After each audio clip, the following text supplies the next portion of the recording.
Kalayaan Peninsula State University. Malayo na ang narating natin.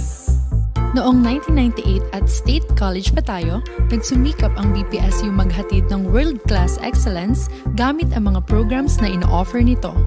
Our mission was simple yet challenging: produce globally competitive, nationalistic, God-loving professionals and technician leaders. Noong naging university na tayo noong 2007, iniba na rin ang ating vision and mission statements.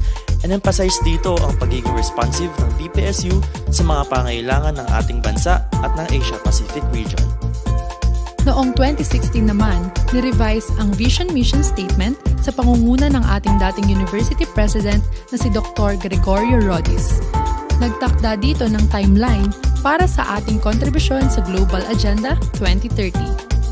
Binigyang diin din sa mission statement ang empowerment at patuloy na pagpapahusay sa institusyon. At ngayon, sa pamumuno ng ating bagong University President na si Dr. Ruby B. Santos Matibag, hindi lang natin inaasam na manguna, ngunit para tayo ang maging academic institution na maging pamantayan ng kahusayan sa buong mundo.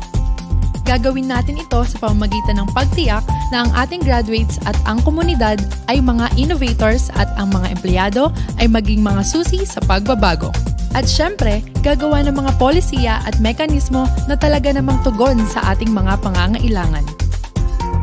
Lahat ng ito ay makikita natin sa mga serbisyo na mag-transform sa atin para maging aktibong mamamayan.